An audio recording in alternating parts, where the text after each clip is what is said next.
Upper Study is a platform dedicated to school-going students of class 9th and 10th.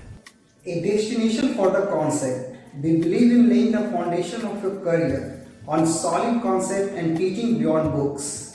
Up Study will help you in understanding your career preferences through mentoring you by the experts of their respected fields. This will give you an aura of coaching and school at a single place. Here, interact with the students all over India to gain more insights. Do not limit yourself as the sky's limit with Upper Study. With teaching, hand-holding during crucial moments like board examination or string selections, we will be always there with you, like your mentors, teacher or guide.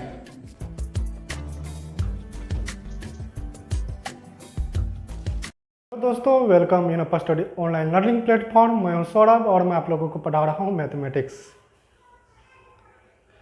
दोस्तों, सबसे पहले मैं खुद को introduce कर दूं। मेरा MTech NIT Patna से है। मेरा 2 साल टीचिंग एक्सपीरियंस है। मैं ऑलरेडी 9th 10th को मैथ फिजिक्स केमिस्ट्री पढ़ा चुका हूं। साथ ही साथ 11th 12th को भी मैंने मैथ फिजिक्स पढ़ाया है। इसके अलावा मैंने पॉलिटिक्स और बीटेक वाले को भी कुछ पेपर पढ़ाया। तो दोस्तों, अब हम लोग आते हैं अपने टॉपिक पे। तो दोस्तों, पिछले कक्षा में हम लोग जो है संख्या पद्धति में कई संख्या के बारे में डिस्कशन कर चुके हैं। तो मेनली हम लोग जो है पिछले कक्षा में परिमेय संख्या पे बहुत अच्छे से डिस्कशन किए थे। तो एक बार मैं थोड़ा सा रिकॉल कर देना चाहता हूँ कि परिमेय संख्या में हम लोग क्या पढ़े थे। तो दोस्तों, परिमेय संख्या में मैंने बताया था कि परिमेय संख्या क्या होती है। तो ये P/Q के फॉर्म में होती है, जहाँ पे P और Q जो क्या होना चाहिए, ये इंटीजर होना चाहिए। और इसके बारे में मैंने बता चुका हूं कि ये क्या होता है, बिलोंग्स टू होता है। क्या बोलते हैं इसको, बिलोंग्स टू। इसका मतलब क्या होता है कि ये जो संख्या है वह किसमें है, लाइक कर रहा है या किसमें है। तो मतलब P और Q किसमें है, इंटीजर में। मतलब P और Q क्या हो सकता है, वह इंटीजर होगा। ठीक है, इंटीजर किसको बोलते हैं, पूर्णांक को। मतलब पूर्णांक होगा। तो मतलब P और Q जो है किस फॉर्म में, मतलब कि ये परिमेय संख्या P/Q के फॉर्म में हो और PQ क्या होना चाहिए, पूर्णांक होना चाहिए। ठीक है, इसके अलावा मैंने क्या बताया था कि ये जो Q है वह 0 नहीं होना चाहिए। क्यों बोला था मैंने, क्योंकि क्यों 0 से किसी नंबर में हम भाग नहीं दे सकते हैं। हाँ, उल्टा जरूर है कि हम किसी भी नंबर से 0 में भाग दे सकते हैं, बट किसी भी नंबर से 0 में भाग नहीं दे सकते हैं। पिछली क्लास में मैंने बहुत अच्छे से डिस्कशन किया था। ठीक है, और मैंने क्या बोला था कि जो ये P है और ये Q है वह क्या होना चाहिए, को प्राइम होना चाहिए। मतलब स्वाभाज्य संख्या होना चाहिए। स्वाभाज्य संख्या कहने का मतलब कि जो PQ है इसका HCF क्या होना चाहिए, महत्तम समावर्तक 1 होना चाहिए। ठीक है, तो ऐसे संख्या उसको हम क्या बोलेंगे, परिमेय संख्या बोलेंगे। ठीक है, तो दोस्तों अब हम लोग आगे बढ़ते हैं। तो दोस्तों, हम लोग ने क्या सब पढ़ लिया, तो प्राकृतिक संख्या हम लोग ने पढ़ा कि प्राकृत संख्या, इसको हम लोग किस चीज से डिनोट किए थे, तो n से। इसको निर्देशित किए थे किसी से, n से। पूर्ण संख्या, इसको हम लोग किसी से निर्देशित किए थे, तो W से। फिर हम लोग ने क्या देखा, पूर्णांक देखा। तो पूर्णांक को किसी से डिनोट किए थे, I और Z से। तो हम लोग यहाँ I ले रहे हैं। उसके बाद किसी से डिनोट किया था, इसके बाद हम लोग पढ़ा परिमेय संख्या। तो इसको मैंने किसी से डिनोट किया, Q से। ठीक है, जो पिछले कक्षा में भी बताया था और मैं अभी भी बता रहा हूँ कि परिमेय संख्या किसी से डिनोट करते हैं, Q से। बहुत इंपॉर्टेंट है, ये सब चीज़ को आप लोग ध्यान रखेंगे। क्या बहुत जगह पे ऐसी होती है कि हम लोगों को सिर्फ सिंबल दे दिया जाता है और हमको खुद समझना होता है कि ये कौन सा संख्या है। इसलिए इस चीज़ को याद रखना। तो अब दोस्तों, अब थोड़ा सा याद करो कि मैंने बताया था कि जितने भी प्राकृतिक संख्या हैं वह किस में आ जाएंगे, पूर्ण संख्या में आ जाएंगे। तो मतलब कि जितने भी नेचुरल नंबर हैं वह किस में आ जाएंगे, किस में लाइक कर जाएंगे, वह पूर्ण संख्या में लाइक कर जाएंगे। ठीक है, मतलब जितने भी प्राकृतिक संख्या है वह पूर्ण संख्या है। लेकिन इसका उल्टा नहीं जाएगा कि ये पूर्ण संख्या प्राकृतिक संख्या नहीं होगी, बल्कि प्राकृतिक संख्या क्या हो जाएगी, पूर्ण संख्या हो जाएगी। इसका विपरीत मतलब उल्टा सही नहीं होगा। ठीक है, अब मैंने बताया था कि नेचुरल नंबर जो प्राकृतिक संख्या, पूर्ण संख्या, ये सभी क्या है, पूर्णांक है, इंटीजर है, मतलब ये जो पूर्ण संख्या है वह क्या होगा, पूर्णांक होगा। तो जब पूर्ण संख्या पूर्णांक होगा तो क्या प्राकृतिक संख्या जो पूर्ण संख्या में है तो क्या वह पूर्णांक नहीं होगा, तो वह भी पूर्णांक होगा। ठीक है, तो अब परिमेय संख्या, तो परिमेय संख्या क्या है, तो जितनी भी संख्या मतलब जो ये जो पूर्णांक है, ठीक है, ये भी ये किसमें आ जाएंगे, परिमेय संख्या में। ठीक है, तो जब पूर्णांक परिमेय संख्या है तो क्या जो पूर्ण संख्या है वह परिमेय संख्या नहीं होगा, वह भी होगा। जो प्राकृतिक संख्या है वह परिमेय नहीं होगा, वह भी होगा। तो मतलब कि ये प्राकृतिक संख्या, पूर्ण संख्या, पूर्णांक, ये सभी क्या आ जाएंगे, परिमेय संख्या हो जाएंगे। तो मतलब हम लोग जितना भी स्टडी किया है वह सभी संख्या किस में आ जाएंगे, परिमेय संख्या में। ठीक है, भी आई बहुत इंपॉर्टेंट, ये सब चीज़ को आप लोग याद रखोगे क्योंकि ये आपको सही गलत मतलब आपको सही गलत में पूछा जा सकता है। ठीक है, ऑब्जेक्टिव में पूछा जा सकता है। अब यहाँ पे देखो वही चीज़ जो मैंने अभी बताया है, ठीक है, कि जितने भी पूर्ण संख्या हैं, प्राकृतिक संख्या है, पूर्णांक संख्या है, वह सभी क्या है, परिमेय संख्या है। ठीक है, पूर्ण संख्या बोले तो W, प्राकृतिक संख्या बोले तो N और पूर्णांक बोले तो I। तो अभी जस्ट बताया कि N किसमें लाइक कर रहा है, पूर्ण संख्या में। ठीक है, और पूर्ण संख्या किसमें लाइक कर रहा है, इंटीजर में, और इंटीजर किसमें लाइक कर रहा है, परिमेय संख्या में। अभी जस्ट मैंने इस चीज़ को बताया है। ठीक है, और अभी ये भी बताया कि इसका उल्टा वह सही नहीं होगा, वह क्या हो जाएगा, गलत हो जाएगा। तो यहाँ पे देखो सभी परिमेय संख्या क्या कह रही है कि सभी परिमेय संख्या क्या पूर्ण संख्या, प्राकृतिक संख्या और पूर्णांक संख्या होगी, नहीं होगी। ठीक है, क्या होगी, नहीं होगी। तो सभी प्राकृतिक संख्या, पूर्ण संख्या, ठीक है, ये और पूर्णांक परिमेय संख्या हो सकती है, बट सभी परिमेय संख्या मतलब जितनी भी परिमेय संख्या है वह प्राकृतिक संख्या, पूर्ण संख्या और पूर्णांक नहीं होगी, इसका उल्टा गलत हो जाएगा। ठीक है, अब तीसरा पॉइंट जो है ये कह रहा है, ठीक है, अब अच्छा एक चीज बात कि ऐसा क्यों नहीं हो सकता उल्टा, तो क्योंकि भाई ये जो परिमेय संख्या है इसमें भिन्न, ठीक है, भिन्न और दशमलव ये सभी आ जाएंगे। ठीक है, अब यह देखो कि किसी दो संख्या के बीच कितने परिमेय संख्या, अगर आपसे पूछे कि किसी दो संख्या के बीच कितने परिमेय संख्या हो सकती है तो क्या बोलोगे, 2, 4, 10, लाख, क्या बोलोगे, संख, महासंख। भाई दो परिमेय संख्या के बीच आप सोच नहीं सकते हो कितनी परिमेय संख्या हो सकती है, अनेक। ठीक है, कि अगर मैंने बोल दिया 1 है और ये 2 है, इसके बीच में कितने परिमेय संख्या हो सकती है, तो इसके बीच अनेकों अनेक परिमेय संख्या हो सकती है जिसका अंत नहीं है। ठीक है, तो मतलब इसके बीच क्या हो सकती है, अनेक परिमेय संख्या हो सकती है। ठीक है, तो बात आप लोगों को समझ आ गई होगी। ठीक है, अब जो है ये 3 पॉइंट हम लोग डिस्कशन कर लिए। अब चौथा पॉइंट है कि शांत दशमलव टर्मिनेटिंग डिसिमल क्या होती है, परिमेय संख्या होती है। तो अब तो ये तो हम सुन लिया, आपने सुन लिया, मैंने बोला, आपने सुना कि शांत दशमलव जो टर्मिनेटिंग डिसिमल, शांत दशमलव इंग्लिश में क्या बोलते हैं उसको, टर्मिनेटिंग डिसिमल बोलते हैं। तो आपने सुन लिया कि वह परिमेय संख्या होती है, लेकिन ये तो पता चले पहले कि शांत दशमलव क्या होता है, टर्मिनेटिंग डिसिमल क्या होता है। तो भाई शांत मतलब स्थिर, शांत बोलते हैं ना कि ये बहुत शांत है, मतलब वो स्थिर है, मतलब रुक जाए। ठीक है, तो टर्मिनेटिंग डिसिमल जैसे कि आप लोग पढ़ा होगा 4, 5, 6 ये सब क्लास में भिन्न पढ़ा होगा, और इसका दशमलव भी निकालने के लिए सीखा होगा कि 1/4 इसका दशमलव कैसे निकालेंगे, तो 1 में क्या करेंगे, 4 से भाग देंगे। तो हमको क्या करना होगा, भाग नहीं लगेगा, दशमलव देंगे, तो यहाँ पे एक 0 आ जाएगी, 2 बार में लग जाएगी तो 8 आ जाएगा, फिर यहाँ पे 2 आ गया, फिर दशमलव है तो इसलिए 0 अपने आप आ जाएगा, तो 5 बार में लग जाएगी, तो ये क्या हो जाएगी, कैंसिल आउट हो जाएगी। ठीक है, तो 1/4 को जब मैंने बोला कि इसको तुम किस में बदलो, दशमलव में, तो ये क्या आ गई, 0.25 आ गई।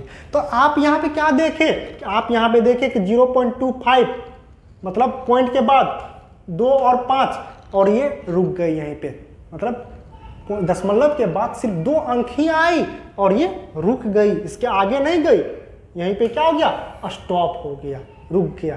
तो जो भिन्न जब उसको हम दशमलव में बदलते हैं, ठीक है, तो क्या हो जाए, पूरा पूरा भाग लग जाए। जैसे कि ये पूरा पूरा क्या हो गया, भाग लग गया। तो जब पूरा पूरा भाग लगेगा तो भागफल क्या हो जाएगा, कहीं रुक जाएगा ना। क्या गलत बोला मैंने, रुक गया ना, तो ये रुक गया। तो जब रुक गया तो इसी को क्या बोल दिए, शांत दशमलव। क्या बोल दिए, शांत दशमलव। तो अगर ऐसे दशमलव हो जो क्या है, इसका आगे एक्सीड नहीं हो रहा है, जो रुक गया, वह क्या परिमेय संख्या है। तो फिर नॉन टर्मिनेटिंग रेकरिंग क्या होती है, जिसको हिंदी में क्या बोलते हैं, अनवसानी आवर्ती। हिंदी थोड़ा अटपटा है बोलना, आप इंग्लिश बोल सकते हो कि नॉन टर्मिनेटिंग रेकरिंग। अब फिर ये भी क्या है, नॉन टर्मिनेटिंग रेकरिंग है, तो ये भी क्या है, परिमेय संख्या, ये भी परिमेय संख्या। अब बात तो समझ में, मैंने बोल दिया कि नॉन टर्मिनेटिंग डेसिमल परिमेय संख्या होती है, आपने सुन लिया। अब बात है होती क्या है नॉन टर्मिनेटिंग डेसिमल, तो वो भी देख ले। तो देखो यहाँ पे अगर मैं बोला कि 1/3 एक भिन्न लो, अब तुम इसमें क्या करो, 1/3 से भाग लगा, ठीक है। तुम क्या किए, दशमलव लिए, तो यहाँ पे 0 आ गई। तुमने क्या किया, 3 बार में इसमें भाग देना लगाया, तो ये क्या आ गई, माइनस क्या 1 आया। फिर तुमने यहाँ पे एक 0 लगाया, फिर 3 बार में तुमने भाग लगाया, फिर क्या आ गया 1 आया। फिर यहाँ से क्या आ जाएगी, 0 आ जाएगी। फिर तुम क्या करेंगे, 3 बार में लगाओगे, तो फिर यहाँ पे 1 आ गया। फिर क्या होगा, 0 आएगा यहाँ पे, फिर तुम 3 बार में लगाओगे, फिर क्या आ जाएगा यहाँ पे 9, फिर यहाँ से 1। तो हम क्या देख रहे हैं कि ये क्या रुक जाएगी यहाँ पे, नहीं, ये क्या होगी, बढ़ते चली जाएगी। आप मेरा पूरा बोर्ड भर जाएगा। इसके साथ साथ हम कितना बार इसको लिख के भाग दे दे, लेकिन ये क्या होगी, रुक जाएगी। ये क्या होगी, आगे बढ़ती चली जाएगी, ठीक है। मतलब 0.333333333333, ठीक है, ये भाग लगते चले जाएगा। मेरा एक वंश से दूसरा वंश आ जाएगा इसको भाग लगाते लगाते, लेकिन ये पूरा कटेगा नहीं। तो ऐसे परिमेय, ऐसे दशमलव, ठीक है, जो रुक नहीं रही है, मतलब वह क्या हो रही है, अनंत तक चलती जा रही है, ठीक है। मतलब ऐसे भिन्न जिसको भाग देने पे वह क्या हो जाएगी, अनंत तक चलती चली जाएगी, रुकेगी नहीं, तो वह क्या कहलाएगा, नॉन टर्मिनेटिंग रेकरिंग, ठीक है।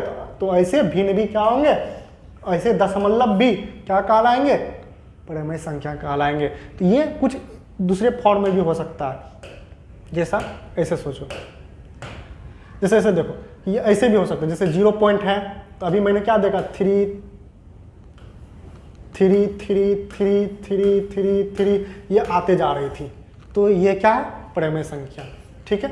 तो एक मान लो ऐसा है। फिर ऐसा भी हो सकता है कि आप ऐसा भी देखो, 0.35 है, फिर 0.35 है, ठीक है, फिर 35 है, फिर 35 है। मतलब इस तरह से रिपीट हो रहा है, मतलब रिपीट हो रहा है, लेकिन कैसे रिपीट हो रहा है, 2 अंक लेख साथ में, ठीक है। तो ये भी क्या है, पैटर्न को फॉलो कर रही है। अगर डिसिमल किसी पैटर्न को, ठीक है, फ्लो करते हुए वह अनंत तक जाएगी, तो वह क्या होगी, नॉन टर्मिनेटिंग रेकरिंग होगी, और वह परिमेय संख्या होगी, ठीक है। जैसे ऐसे भी हो सकता है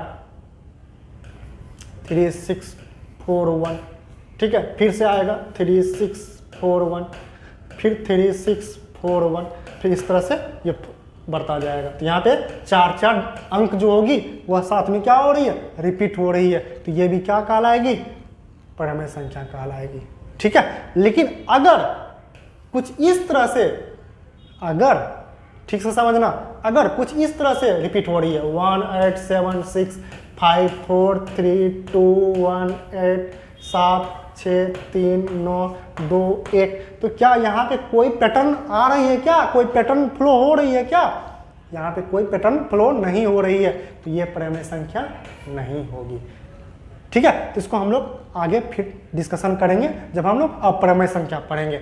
तो आप कह सकते हैं कि ये परिमेय संख्या नहीं है, तो ये क्या है, अपरिमेय संख्या है। जो हम लोग अपरिमेय संख्या जब पढ़ेंगे तो उसको डिस्कशन करेंगे। अब आती है इक्विवेलेंट रेशनल नंबर क्या होता है, तुल्य परिमेय संख्या क्या होती है। तो दोस्तों ये सब चीज़ भी आप पढ़ चुके होंगे, ठीक है। अगर नहीं पढ़े तो मैं पढ़ा रहा हूँ, ठीक है। जैसे यहाँ पे देखो 1/4 है, ये एक क्या है, भिन्न है। अब अगर हम ये करें कि इसके अंश और हर, अंश हर आपको पता है ना, ऊपर वाले अंश नीचे वाले हर, अगर मैं क्या करूँ ना 1/4 को ऊपर नीचे 2 से गुना कर दूँ तो ये क्या हो जाएगा बताओ, 2 और 8 होगा कि नहीं होगा। फिर अगर मैं क्या करूँ 1/4 को ऊपर नीचे 3 से गुना कर दूँ तो ये क्या हो जाएगा 3/12। फिर मैं क्या करूँ 1/4 को ऊपर नीचे 4 गुना कर दूँ, ठीक है, तो ये क्या हो जाएगा 4/16। उसी तरह से फिर मैं आगे इसको हम क्या कर सकते हैं, बढ़ा सकते हैं, तो ये क्या हो जाएगा 5/20। तो ये सभी जो भिन्न अब नए आए हैं ये सभी क्या कहलाएंगे, तुल्य भिन्न कहलाएंगे। क्यों तुल्य भिन्न कहलाएंगे भाई, हाँ आपको एक चीज याद रखना है कि मैंने यहाँ पे क्या किया, ऊपर नीचे सेम से भाग दिया है। ऐसा नहीं कि ऊपर में तुम 2 से भाग दे दो, नीचे में 5 से भाग दे दो, ठीक है, ऐसा नहीं करना है। ऊपर नीचे अंश और हर दोनों में सेम से भाग देना है। जैसे ऊपर नीचे 2 से भाग दिया, ऊपर नीचे 3 से भाग दिया, ऊपर नीचे 4 से भाग दिया, ऊपर नीचे 5 से भाग दिया, ठीक है। इसी तरह से कितने तुल्य भिन्न हो सकते हैं, क्या तुमको कोई अंदाजा हो सकता है? अरे भाई ऐसे अनगिनत तुल्य भिन्न हो सकते हैं जिसका कोई लिमिट नहीं है, इतने तुल्य भिन्न बन सकते हैं, ठीक है। अब क्या ये बोलूं, पूछूं कि क्या ये अलग, ये 1/4 और 2/8 दोनों अलग भिन्न हैं? नहीं, ये दोनों एक ही भिन्न हैं। क्यों? जब इसको हम नंबर लाइन पे दिखाएंगे ना तो ऐसा नहीं है कि 1/4 को हम यहाँ दिखाएंगे और 2/8 को यहाँ दिखाएंगे, ठीक है। ये क्या हो जाएगी, सरासर गलत हो जाएगी, क्योंकि बिंदु जो है एक पे ही लोकेट होगा ये सभी भिन्न। क्यों? क्योंकि जब तुम इसको कट करोगे तो ऊपर नीचे क्या होगी, 2 से कट होगी तो ये 1 होगी और ये क्या हो जाएगी 4, तो ये क्या आ गई 1/4 ही ना आ गई, ठीक है। जब इसको 2 से कट किए तो 1 और ये 4, इसको 3 से कट किए तो 1 4, इसको 4 से कट किए 1 4, इसको 5 से कट किए 1 और 4, मतलब ये सब क्या निकल के आई बाहर, 1/4 निकल के आई। ये सभी क्या आ गई, 1/4 आ गई। मतलब ये सभी नंबर क्या थे, 1/4 ही थे। तो लोकेशन क्या होगा, अलग अलग हो जाएगा क्या? नहीं ना, एक ही बिंदु को लोकेट करेगी। 1/4 से लोकेट करो इसको, या 2/8 से करो, या 3/12 से करो, या 4/16 से करो, या 5/20 से करो। ये सभी एक ही बिंदु को दर्शाएगी, ऐसा नहीं कि अलग अलग लोकेट कर जाएगी, ये नहीं आएगा। बात समझ में आया? तो अब उम्मीद करता हूं कि आप लोगों को तुल्य भिन्न, ठीक है, तुल्य भिन्न जो इक्विवेलेंट रेशनल नंबर है वह समझ आ गई होगी कि अंश और हर में जब हम सेम से गुना करते हैं तो संख्या तो जरूर बदलती हुई दिखती है हम लोगों को, कि संख्या जो भिन्न है वो बदल गई, लेकिन एक्चुअल क्या होता है वो वही संख्या होती है, ठीक है। तो हम लोग नेक्स्ट बढ़ते हैं। अब कह रहा है, क्वेश्चन है कि जो 4/5 है तुम इसका क्या कर दो, 4 तुल्य भिन्न बता दो। तो क्या दिक्कत है, हम 4/5 लिख देंगे, ठीक है, और हम अपने मन से इसको क्या करेंगे, 2 से 3 से 4 से 5 से गुना कर देंगे। जैसे 4/5 है तो हम क्या किए, 4/5 को ऊपर नीचा 2 से गुना कर दिए, ठीक है। फिर 4/5 में हम लोग क्या किए, ऊपर नीचा 3 से गुना कर दिए। फिर 4/5 में हम लोग क्या करेंगे, ऊपर नीचा 4 से गुना कर देंगे। फिर 4/5 में हम लोग क्या करेंगे, ऊपर नीचा 5 से गुना कर देंगे। तो ये क्या आ जाएगी, 8/10। ये क्या हो जाएगी, 12/15। ये क्या आ जाएगी, 16/20। ये क्या हो जाएगी, 20/25, ठीक है। तो हमको कितने तुल्य भिन्न चाहिए था, 4 तुल्य भिन्न चाहिए था, 4 इक्विवेलेंट नंबर चाहिए था।